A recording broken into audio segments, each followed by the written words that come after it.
Desde este canal, apoyamos la versión de los hechos que se ajustan a la evidencia que mostramos en la parte 1 y 2 de esta saga de videos, donde está más que demostrado que Michael Jackson es inocente. In the last few weeks, a large amount of ugly, malicious information has been released into the media about me. The information is disgusting and false. En esta tercera parte vamos a analizar las acusaciones de Wade Robson y James Safechuck del documental de HBO, Living Neverland, y demostrar cómo el mismo se contradice muchas veces y está plagado de inconsistencias y mentiras.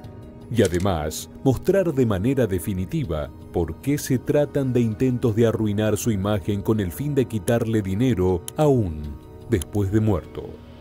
He was one of the kindest, most gentle, loving, caring people I knew. He helped me tremendously. He helped me with my career. He helped me with my creativity, with all of those sorts of things.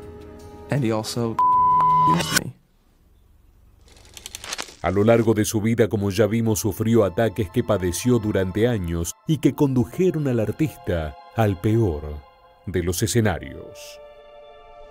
Información internacional de último momento, lo dice la cadena Fox de los Estados Unidos. Fue llevado de urgencia a un hospital Michael Jackson. El llamado rey del pop ha muerto a los 50 años. Los Angeles Times está informando que Michael Jackson ha muerto. El 25 de junio de 2009, una noticia detuvo por completo a todo el mundo. Michael Jackson había muerto repentinamente a los 50 años. Jackson provocó un grito desgarrador en todo el mundo. Las calles en torno al hospital quedaron bloqueadas. Los estadounidenses dejaron todo para saber qué era lo que estaba pasando. Incluso, muchos fanáticos fueron hasta su casa. Su deceso hizo que Internet colapsara cuando millones de personas intentaron encontrar la verdad en la red. Nadie quería que aquella noticia fuera verdad. Las redes sociales se detonaron y sus múltiples caídas marcaron a la muerte de Michael como un acontecimiento crucial en la historia de Internet.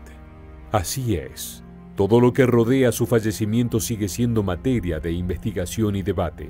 Pero en este caso, nos centraremos en otro escándalo que surgió unos años después de su muerte. La tercera y última gran denuncia sobre abusos a menores explotó en el año 2013 y continuó escalando hasta 2019 con el estreno del documental Living Neverland. Fue la acusación más mediática de todas desde 1993. Pero ya sin Michael Jackson vivo para dar su versión de los hechos, algo que incrementa más las especulaciones de que lo importante siempre había sido extorsionar de alguna forma al artista para obtener beneficios de su gran fortuna. ¿Quiénes fueron sus denunciantes? ¿Por qué la demanda no llegó a juicio? ¿Se presentaron más víctimas? ¿Hay celebridades de primera línea vinculadas con la extensa mediatización que tuvo el caso? Sobre todos estos asuntos hablaremos en esta, la tercera y última entrega de nuestra serie de 3 videos enfocados en desentrañar los detalles de las denuncias falsas en contra de Michael Jackson. Wade Robson y James Safechuck eran nombres conocidos para los fans más acérrimos de Michael Jackson y especialmente para aquellos que habían seguido en detalle el desarrollo de los juicios contra el cantante. Ellos eran 2 de los tantos ex niños que habían compartido muchas temporadas en el rancho Neverland. Se los solía ver junto con otros pequeños en los paseos por el parque de diversiones privado que tenía Jackson, en sus visitas a jugueterías, shows y demás eventos sociales.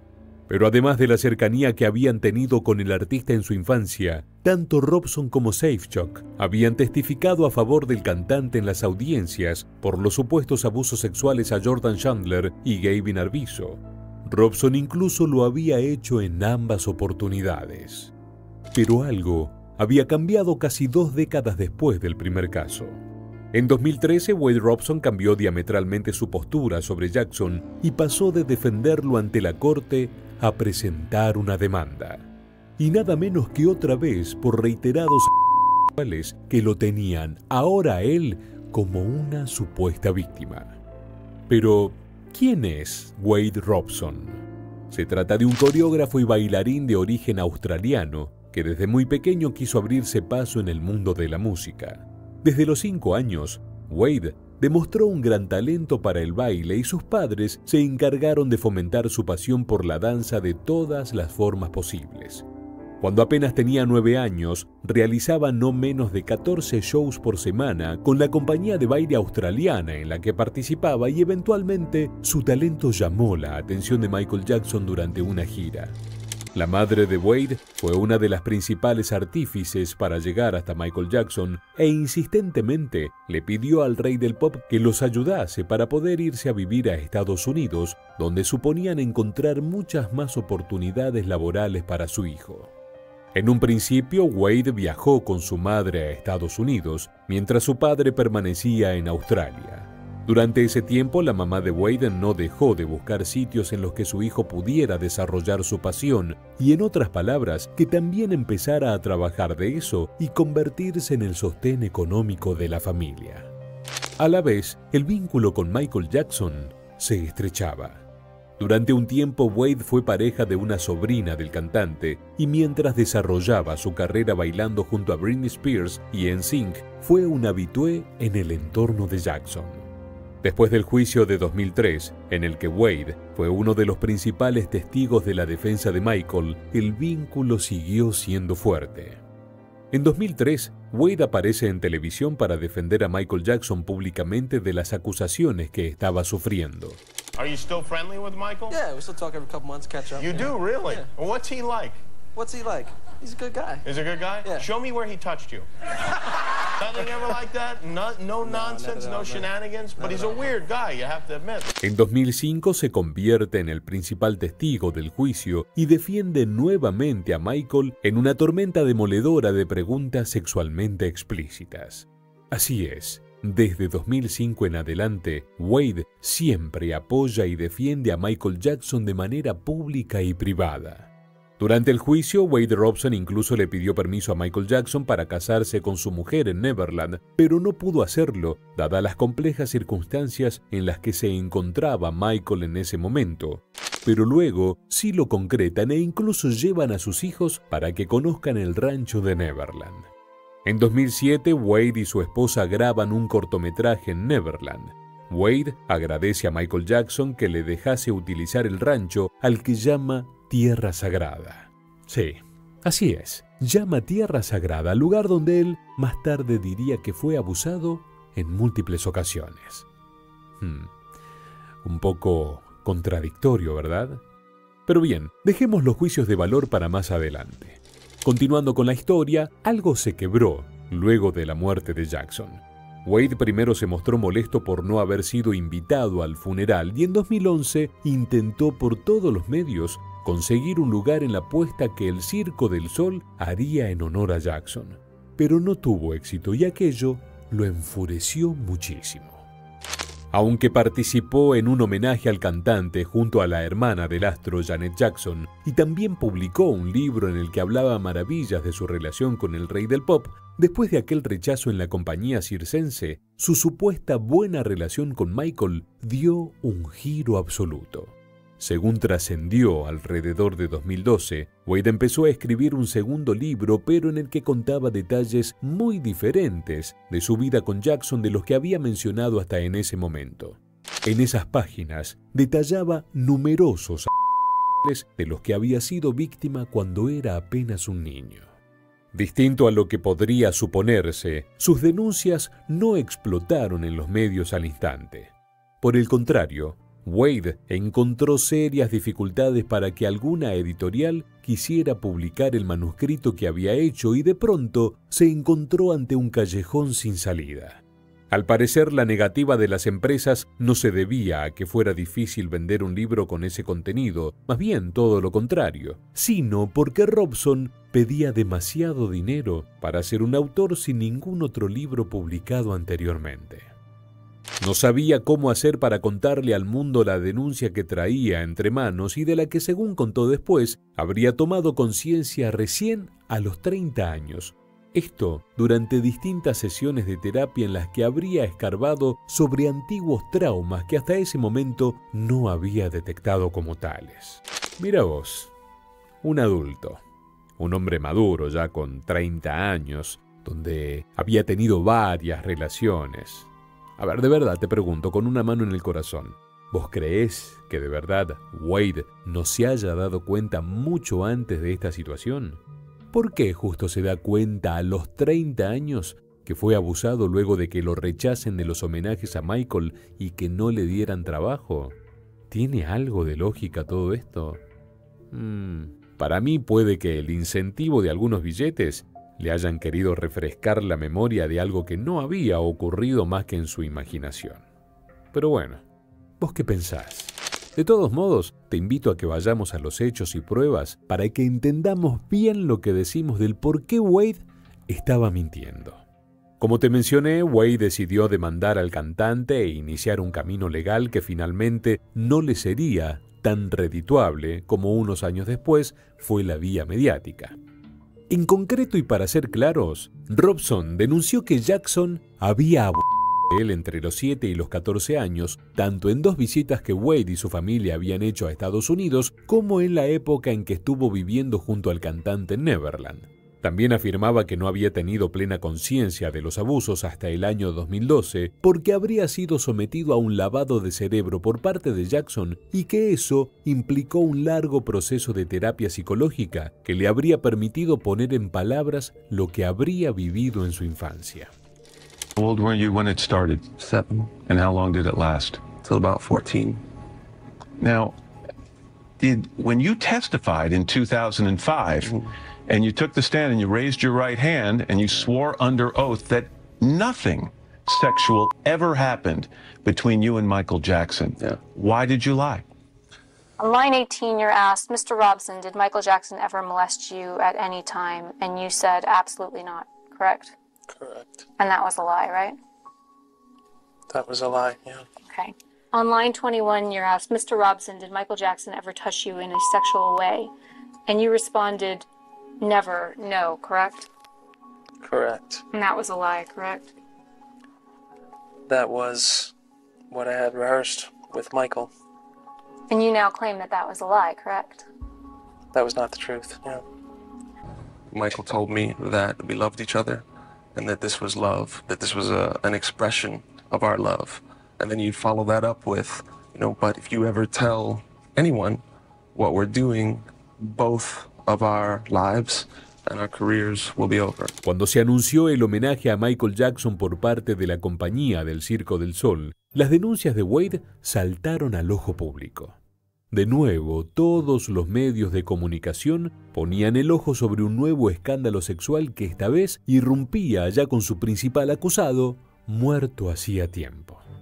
Aunque nuevamente las sospechas recaían sobre las excentricidades de Jackson y su peculiar atención pública con niños de distintas edades, la justicia tuvo una mirada más bien escéptica sobre las palabras de Robson. El juez concluyó que las afirmaciones del denunciante no eran veraces y que muchos puntos oscuros empañaban su denuncia. Por ejemplo, se había detectado una maniobra por parte de Robson, donde tiempo atrás había tenido una conversación con su madre mediante emails, pero lo peor es que se detectó que quiso borrar una serie de correos electrónicos en los que hablaba con su madre para que ella le diera información concreta sobre fechas y lugares que le ayudaran a robustecer y armar su falsa declaración. Sí, así de turbias eran todas sus artimañas con tal de armar algo que tuviera un poco de sentido. Aún así había elementos que para los investigadores no cuajaban. Robson, por ejemplo, hablaba de cientos de abusos cometidos por parte de Jackson, pero su propia madre había testificado que no habían tenido oportunidad de estar tantas veces con el cantante, sino que solo habían compartido 4 visitas a Neverland durante la infancia de Wade.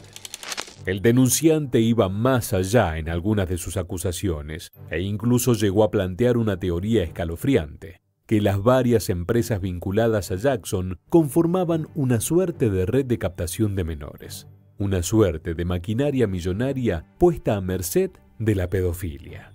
En paralelo, Wade pedía un millonario resarcimiento económico por el daño psicológico que le habrían generado estas situaciones, pero su demanda no llegó a buen puerto. Por entonces buscaba otros métodos de hacer pública su denuncia y comenzó a contactarse con otros niños que habían formado parte del círculo de contactos de Jackson. Entre ellos estaba Jordan Chandler, aquel niño que en 1993 había denunciado a Michael en el primer escándalo y cuyo caso puedes ver en un video que hemos publicado hace poco, cuyo link vas a encontrar en la descripción y en los comentarios. Sin embargo, Chandler ya era mayor y se negó rotundamente a participar en una nueva demanda, ni mucho menos quiso volver a poner el foco sobre su persona, ya que, como hemos dicho en el primero de estos 3 videos, intentó llevar una vida anónima y reservada después de los escándalos que rodearon a su padre, que fue el principal impulsor de las acusaciones falsas contra Michael. Pero volviendo a Wade Robson, él no se dio por vencido. Finalmente encontró el aliado que necesitaba en James Safechuck, otro niño del círculo de Michael Jackson que también decía haberse percatado de los abusos de los que había sido víctima recién en 2013 siendo adulto. Al igual que Wade, alegaba que durante mucho tiempo había mantenido el trauma en suspenso y no había vuelto a tratar el tema por décadas hasta que comprendió que era el momento de hablar. Yo no llegaba a eyacular realmente, solo salía esa especie de líquido lubricante sin nada en él y simplemente salían unas gotas. ¿De ti? Sí, de mí. Michael sí que eyaculaba. Decía que yo había sido su primera experiencia sexual. Lo repetía todo el tiempo. En ese momento, un escándalo sexual de proporciones aún mayores hizo tambalear a todo el establishment estadounidense. El auge del movimiento Me Too. La incipiente denuncia de Robson y Safechuck parecía venir como anillo al dedo en un contexto en que la prensa se volcó a desenmascarar a los depredadores sexuales que abundaban y aún abundan en la industria del entretenimiento. Un punto de quiebre fue el inicio de una catarata de denuncias contra Harvey Weinstein, un afamado productor de enorme poder en la industria que tenía contactos con HBO. Y es así que en un intento de desviar la atención, ya que todos los medios hablaban de los del empresario Harvey Weinstein, a HBO no se le ocurrió mejor idea que crear el documental Living Neverland para así apagar un poco el fuego que estaba cayendo sobre su socio y amigo Harvey. En ese contexto y de una forma muy oscura y con un plan macabro, se empezó a dar forma al documental que se presentó como la mayor denuncia mediática contra Michael Jackson. Living Neverland, un material de casi 4 horas de duración con Wade Robson y James Safechuck a la cabeza. Coproducido por HBO y la cadena británica Channel 4 y bajo la dirección de Dan Reed, el lanzamiento de este documental fue un enorme evento en sí mismo. Previo paso por el Festival de Sundance y nominado a 5 Emmys, ya generaba expectativa desde los meses previos a su lanzamiento en televisión y plataformas, porque prometía echar luz sobre 2 denuncias particularmente contundentes en contra del cantante. Al mismo tiempo, la ley AB 218 de California, que entró en vigencia en 2020, abrió las puertas a que todas las víctimas de abuso infantil pudieran presentar un reclamo civil y obtener una compensación financiera modificando los plazos para iniciar acciones legales contra los acusados. En otras palabras, el contexto favoreció a que Robson y Safechuck pudieran hacer públicos sus casos y tener la atención y recursos suficientes para detallar ante todo el mundo en qué consistía la denuncia. Pero por supuesto, Living Neverland acabó envuelto en varias polémicas. El público escuchó atentamente las palabras de los 2 hombres, pero la recepción fue variada. Algunas personas creyeron sus palabras y otros empezaron a detectar fisuras en el relato. Un rastro de incongruencias que podía estar ocultando algo bastante turbio. Mucho se ha escrito y analizado sobre el documental que tanta controversia generó desde su salida. La empresa que actualmente administra el legado de Michael Jackson, así como las cuestiones legales ligadas a su nombre, pidió a Dan Reed y las cadenas que participaron en el documental que facilitaran todo el material en crudo de la película y así poder analizarlo en detalle. Pero nunca lo consiguieron. Reed aseguró que muchas horas de filmación se habían perdido accidentalmente. Sí, así como lo oyes, una supuesta megaproducción borró de manera accidental los crudos que servirían de pruebas. Ya ves, mentiras descaradas iban y venían.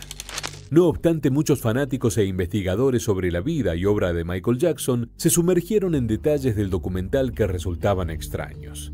Por ejemplo, Safechuck situaba muchos de los abusos entre 1988 y 1992 y establecía un punto concreto donde habían ocurrido, una icónica estación del tren que recorría Neverland. Sin embargo, varias personas dieron a conocer un detalle no menor. El tren en cuestión se construyó en 1994, años después de la época en que el denunciante había situado los abusos. ¿Cómo es entonces posible? La película tenía varios elementos dudosos más. Se hablaba del castillo Neverland, en el que supuestamente había una habitación donde Michael abusaba de los niños, pero luego se supo que allí simplemente había un mirador con espacio muy reducido y que tampoco había sido construido en las fechas que ellos decían haber sufrido los supuestos abusos. Entonces, ¿cómo puede ser que no hayan investigado un poco antes de hacer este documental y que sus historias tengan tantas inconsistencias? Luego de que la gente se diera cuenta de estas y otras mentiras, HBO procedió a borrar esa parte del documental. Sí, así como escuchás. Pero bueno, eso no era todo. El documental está lleno de mentiras. Podríamos hacer un video de horas hablando de ellas, pero solo por mencionar algunas más, te cuento que una de las fechas en que se situaba otro de los ataques era el Día de Acción de Gracias de 1988. Pero en ese momento, Michael Jackson estaba en una gira por Australia. Ese dato, como otros de la agenda de Jackson, estaban debidamente registrados, ya que el rey del pop era una de las personas con la vida pública más documentada del mundo.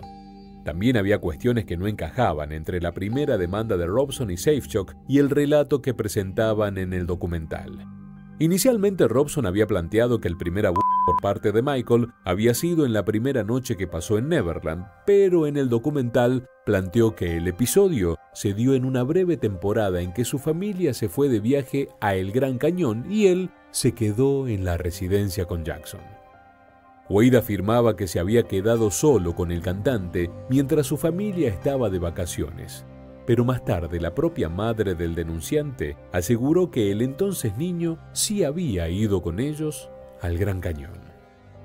La línea de tiempo pasaba a estar salpicada de imprecisiones. También se mencionaban faxes que Michael enviaba a Robson en los que ejercía grooming sobre él, pero varios analistas señalaron que eran mensajes que podía leer toda la familia Robson y que eran textos similares a los que Jackson enviaba a otros niños y otros adultos.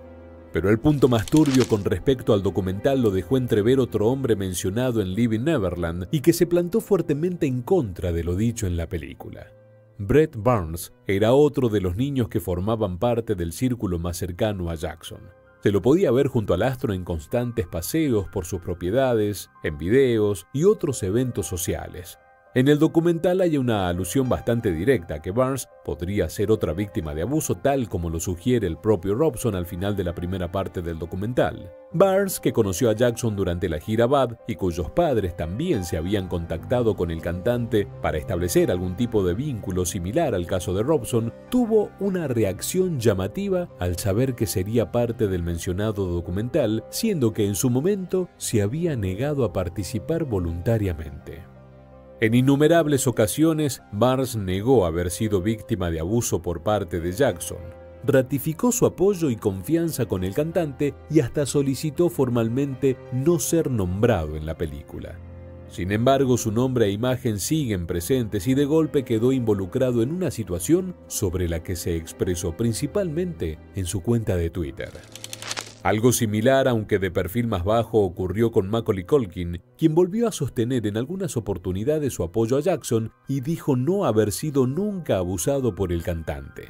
Aún así, los nombres de Barnes y Culkin sobrevuelan el documental.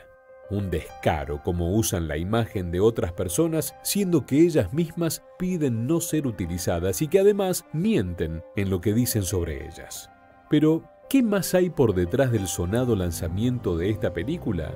¿Existió algún interés específico por reinstalar mediáticamente las denuncias contra Jackson a partir de 2019? Como hemos dicho, en paralelo con las denuncias contra Weinstein y el avance de la investigación que dejó al descubierto decenas de víctimas por parte del productor, el documental Leaving Neverland salió a la luz primero en festivales y más tarde de forma totalmente pública.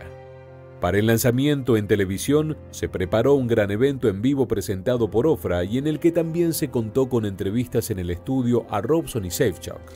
I couldn't even question Michael, because if I was to question Michael and my story with Michael, my life with Michael, it would mean that I would have to question everything in my life. Hay quienes se tomaron el trabajo de cotejar las fechas y notaron un inquietante paralelismo.